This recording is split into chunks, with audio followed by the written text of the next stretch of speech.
today, now I will be interviewing Jeff Ward. Okay, what made you want to get into comics or art to begin with? Oh, wow.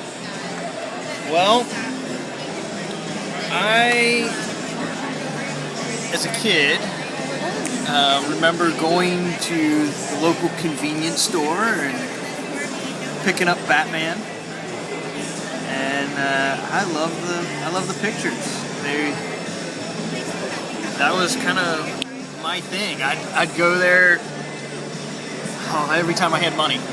I'd go down there and pick up some comic books. And they were about $1 a piece at the time. So yeah. I mean, it was easy. You're like, oh, got $1. I'll go get 4 books. And so I fell in love with the art. And ever since then, I wanted to draw comics. And I wanted to draw. And so I just started drawing all the time. It was what I did. And comic books was it. I mean, that was my medium of choice. So I'd start by trying to draw Batman.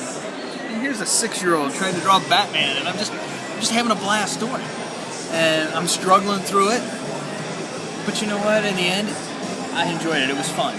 And so I kept going with art all the way through school, through high school, into college. And now I do graphic design professionally, and I do comic books on the side to try to get my name out there and hopefully get that is my dream. Yeah. That's what it was. Yeah. That's awesome. Basically that answers the second question. I know that you just put out your new comic, yes. like Friday, right? Yeah, yep. How's that been? Exciting, scary, all yeah. of the above. The first time you do anything, it was difficult to get it done. You keep looking at it and you go, oh, what if I do this differently? What can I do this different? How do I? And I ended up, and I'm grateful I did. I listened to some advice that Tony gave me. Tony Moore. He just said, just get it out. Get it out. Don't overanalyze it. Sometimes you have to just say, I've spent enough time on it. I got to get it out. And so I set myself a date and a time limit to do it. And so I focused on that, and my goal was to get a page a week. And there were weeks where I got 2 pages or 3, and then there were other weeks where I got 1. But I made sure I never missed that 1 page a week. And so seeing it come to life now and be printed, it's an exciting feeling. Yeah. What roadblocks or struggles have you ran into? I would say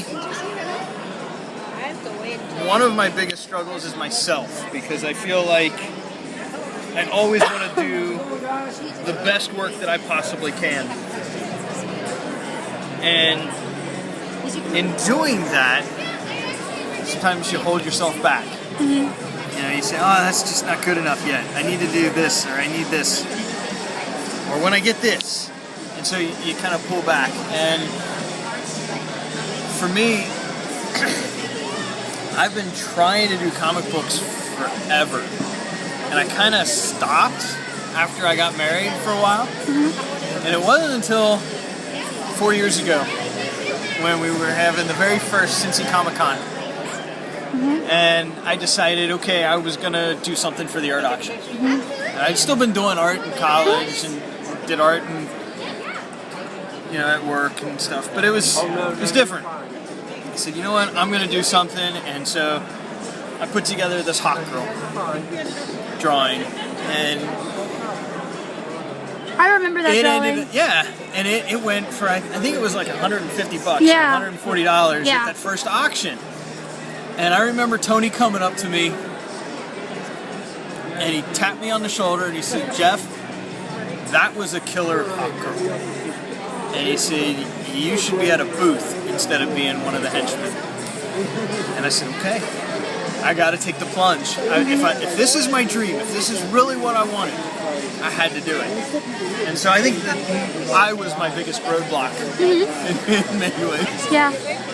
You're not Now the it's first. just getting people to see it. You're not the first artist I've talked to that said themselves as their worst enemy.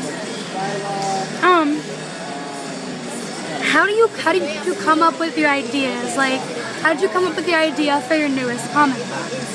That's what I want to know.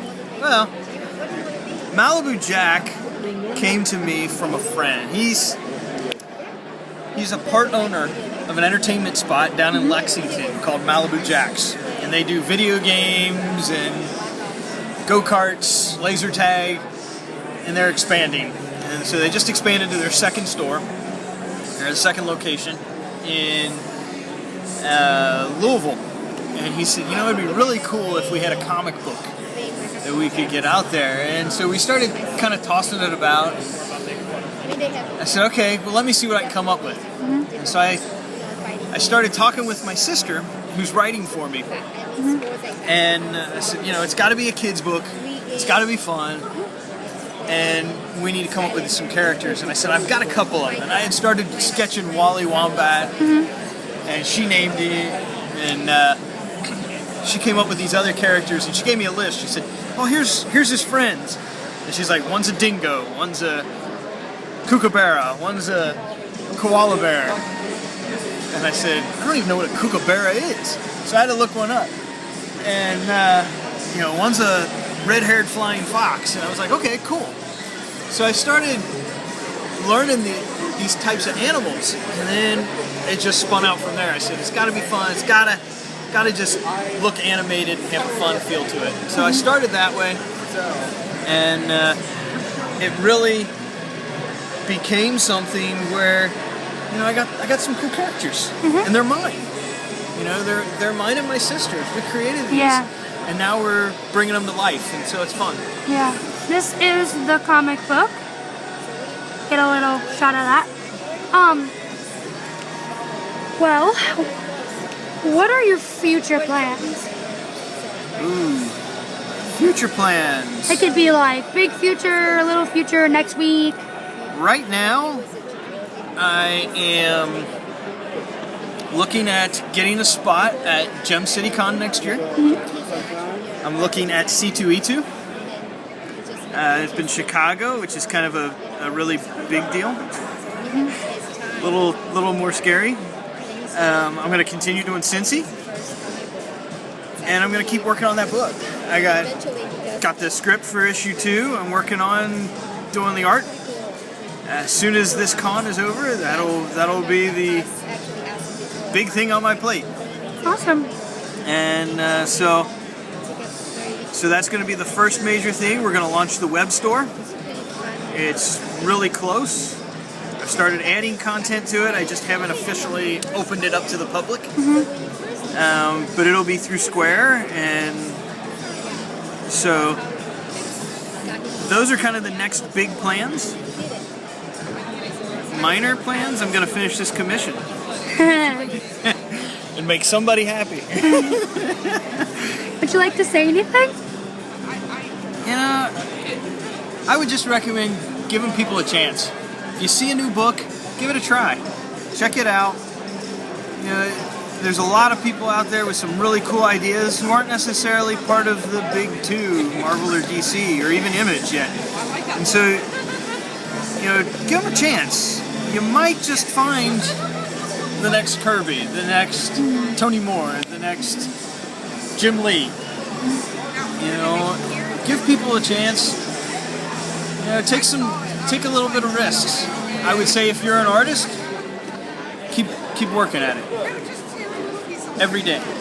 You know, I can't say enough. Every day you have to be doing something. You know, even and my wife can attest to it. Even when I was working 70-hour weeks, I'd work a 12-hour day, and I would come home exhausted, and I would still take some time to bust out a sketch card or two. You know, just to draw something, to do something to keep those creative juices alive and keep doing something. And in the end, you come out with something that's really cool. So just keep working at it. Don't give up. Awesome. Thank you. Sure.